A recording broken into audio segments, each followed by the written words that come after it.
Hi folks, I'm Rob. Welcome to my shop. This month's newsletter is on metal fasteners, so Luther gave me the assignment to talk about screws. When it comes to furniture, when is it appropriate to use a screw and when isn't it? So I thought rather than just there and blab about it, I'm going to show you a couple pieces of furniture and then we'll kind of look at it and say, okay, this is where we used it, this is where we didn't. So here's a, what you might call a hall table, made out of pine, 4 legs, 4 aprons, that's it. And I don't, oh yeah, there is. So where is it appropriate to use a screw here? Well, I would definitely never, one of the questions he asked me to address was, how do you hide them? Well, my opinion is that if you're using a screw somewhere that you have to hide it, you shouldn't have been using a screw. And when use the screw instead of a joint? Well, see if we can find some actual examples. So this is a double mortise and tenon, meaning there's 2 of them. It breaks up the mortise, so instead of having a great big mortise or hole cut on the side of this leg, there's a mortise that would run from about there to there. Then there's a 3/4 section that gives some integrity back to this piece, the leg, and then there's another mortise down here. Also changes the leverage on the joint, makes it a lot stronger. So there are no visible screws anywhere here, and there are no screws holding the frame pieces together, meaning the aprons to the legs. Now the top, on the other hand, has to be allowed to expand. In fact, it's, look at that, it's up in the air in that corner. This piece is going to get wider and narrower as humidity changes. This is not, because of wood being in its length. This is dimensionally stable this way, and it's dimensionally stable that way. So if we flip it over, I'll show you where I use the screw. So what I do on these is I have a dowel that's in a hole, and it's not in 360 degrees of a hole, but maybe 300 degrees. So it's flattened off from the top. I don't know if you can see that. The dowel is glued to the top, but dry fit into this hole. And I cut the hole back to about 1/8 of an inch, so you don't see it on the outside. Now this has to be made fast to the tabletop, and as this tabletop expands, then the dowel will come out of the hole a little bit on both sides. In case you didn't notice, there's a little bit of glue on there. It's awful sloppy of me, but this dowel is actually glued in place right in the middle, one here and one there. What that does is it keeps all the expansion equal from the center, so it's not going to all pull to one side or the other. So as it expands, I'm sorry, I said that backwards. As this expands, these dowels will go into that hole a little bit farther. So when I built it, I made sure that the dowel was not all the way bottomed out in the hole. There was maybe 1/4 of an inch on either end. And that allows it to expand and push farther into the hole and shrink and come out of it a little bit. So how are you going to fasten this dowel to the top? Well, as a screw is the most logical. You're not going to nail it. You can't really get at it to clamp it, to glue it. And you could use another smaller dowel, but that doesn't make any sense. It's not really seen, it's up underneath. I use brass. Typically when I am going to use a screw where it's going to be seen, I will use brass, just because I think it's a little dressier. All right, so there's an example of where you would use a screw in a piece of furniture. Now, we're currently working on this standing desk. And down here, you have through wedge tenons, so there are no visible screws, nor are there any screws on any of the exterior. So you're never going to see it. Of course, drawers are always going to be dovetailed. However, when you have a drawer bottom, pull the little one out, when you have a drawer bottom, if this is a solid wood bottom, it has to be allowed to expand out the back. So your grain direction always runs and side to side. The wood is going to be dimensionally stable this way. It's going to expand and shrink this way. So ideally what you would have is the drawer bottom would be glued in place along the drawer front. It would bottom out on the in the grooves of the 2 sides, but not glued. And that will allow it to move this way as it expands. Now what you do, you have your 2 screws. You have to allow for that with some kind of fastener, and the screw would be the most logical choice. Now this is a piece of plywood, so unlike a solid piece of wood, and I think I have one here that I can show you. Did I use solid ones on these, Drake? Or are they plywood? No, they're plywood. Do I have a solid drawer anywhere and has a solid bottom on it I can show? I only have 5 million drawers around me. I don't, so I'm just going to have to explain it.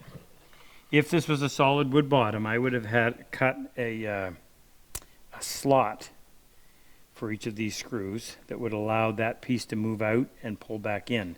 Because it's glued here, when it pulls back in, it stays tight here and it just slides underneath the screw head. This is the most, now some people, in olden times, they would have possibly used nails here because that will give a little bit, but I think a screw is much better. It's going to keep it nice and tight and it'll allow for that seasonal movement. So there's another example of where it's okay and recommended, in fact it'd be the best choice, using a screw there. Now all the rest of this, you'll notice this is a very unorthodox way of building a drawer, but I was trying to accomplish something. I won't go into it here. What's the matter? So when I put these pieces in place, I had to have them lined up. I could not allow them to drift at all. So I actually, after I glued it in place, clamped it, I drilled a hole right down through so it's in half and half. Half it's in the piece of poplar, half it's in the piece of cherry, and then I put a dowel in there as an indexing point. Now, you look over here. When we put these in place, which we're trying to build a frame for these little drawers on the end, wasn't very, the easiest way to do it was to put these pieces on, and I actually screwed these in place. So this and this are screwed down to this piece to hold that nice and solid. And actually it's glued as well, so the screw is just a secondary means of holding that fast. Now one more piece we'll come out here and look at. So this is, and you know, we're talking furniture, but when I build this stuff, I try to build it to furniture grade or furniture quality. This is my tool cabinet, traveling tool cabinet, was built entirely with hand tools, and this is what we use to transport stuff whenever we go somewhere. Now it has a permanent home here in our shop. But where do we use screws? Well, these, and I'm going to turn this around, unlock the wheels. Actually, I'm going to show you one other thing first, and I'll explain this. All of this fits in here. And I knew that in transporting it, that this exterior, because when this is ready to ship, everything's inside and all you see is this outside box, which is made out of plywood. And I knew it was going to get beat up, inevitable, in shipping it around. In fact, the very first time we shipped it, it got hit with a fork into a forklift and punctured, or put a big gouge in it. So I knew that being this was going to get beat up at some point, I might want to replace it. So all the interior parts, although they're all dovetailed together, if you look at this down here, but all of this is screwed in place, not glued, just screwed. So it can come out, I can make another external case and fit this right back in. So you see screws up here in the top, and in this case, that's okay. I'm not going to hide them, because if you hide them, then you got to find them when it comes time to taking this apart. And not only that, even if you use wood plugs, you still got to get the wood plug out in order to get at that screw. So on this circumstance, based on what it is, that was appropriate use of a screw. No, these are plywood bottoms as well, so I can't show you that. Up here in the top section, oh yeah, that's what I want to do, show you around here on the back side.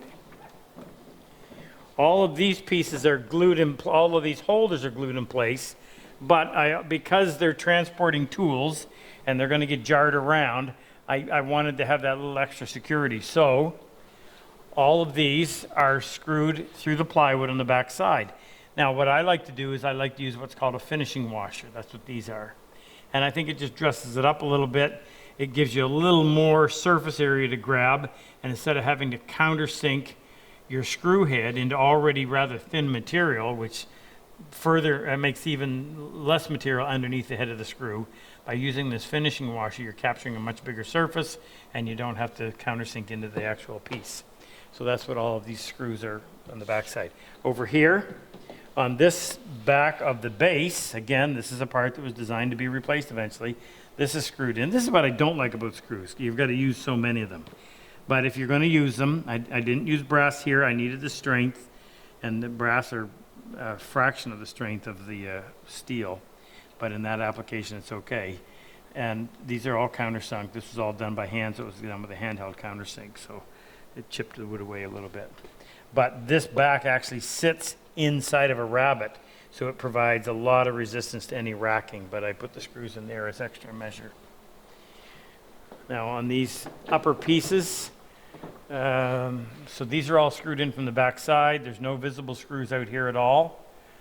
There are screws right there holding this piece on because I didn't want to have, I couldn't put screws out here because of the way this fits in, and I wouldn't, you know, you're looking at that nice big vast piece of pine with dovetails top and bottom. You certainly don't want to break that up with a screw head.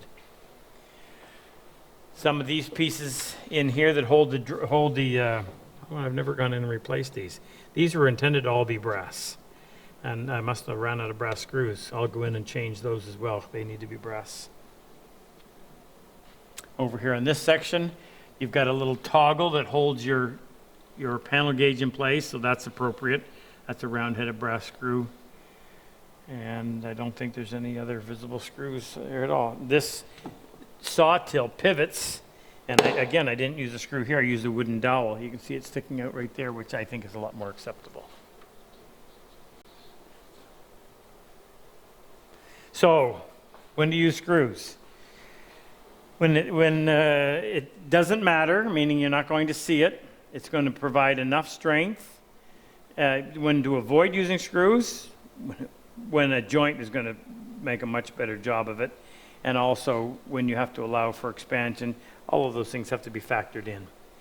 I travel with them. In fact, one of the drawers in here is full of multiple sizes of screws, so I'm not saying I don't use them a lot, but I try to always keep them in appropriate places, out of the way, holding internal parts.